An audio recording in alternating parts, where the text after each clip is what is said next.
Hi YouTubers, it's Evan Nectar, also Gluten right now, so Gluten number 112, pretty good big ass year of life, nice big ass gluten for life, so 112 weeks on the diet, pretty amazing. I mean, that's pretty freaking amazing.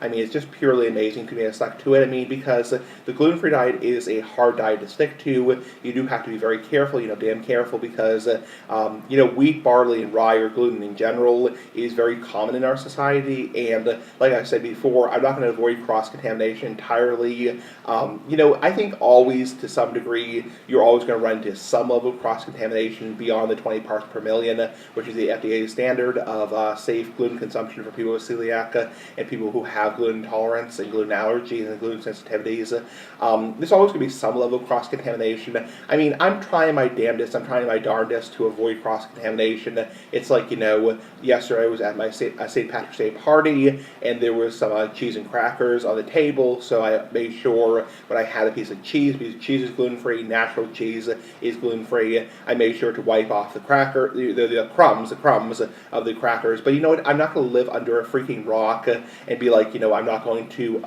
go out to any sort of restaurant because there's a little bit of flour in the air.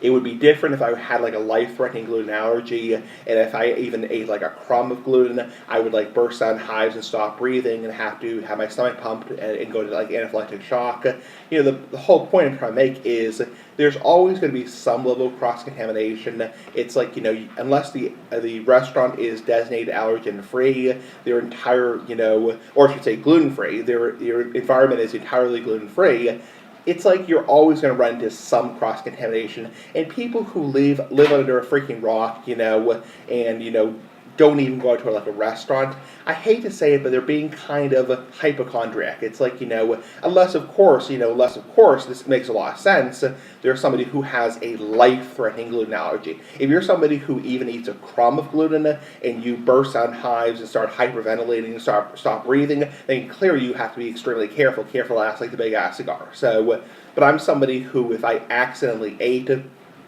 a small amount of gluten by accident, I wouldn't have to have like EpiPen drive into my thigh, I wouldn't have to have like, EpiPen, adrenaline pen, poked into my thigh to stop me from, going to anaphylactic shock. So the whole purpose I'm trying to make is you try your hardest, you try your damnedest, you try your, your darndest, but at the end of the day, you really can't avoid cross-contamination entirely. It's like, I'm not going to just buy, even at like a grocery store, for example, even if you bought things in produce like apples, bananas, grapes, and oranges, there is still potential flour in the air because of the bakery department being near the produce department. It's like, some people have even said, walking down the bread aisle, they get some degree of trouble breathing. It's like, there's always going to be some level of cross-contamination. It's like, even if you buy like bananas and apples, that's not to say there's a tiny chance there could be, crumbs of, whatever, crumbs of that kind of crap. So it's like, I'm not going to avoid cross-contamination. I'm trying my hardest. Obviously, if I saw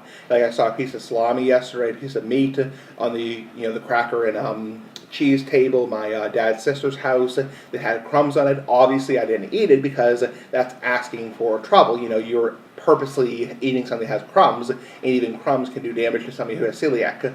But, I just took a piece of cheese and, wiped it off, I blew it off. I'm not going to live under a freaking rock. Big ass cigar of life. Bye.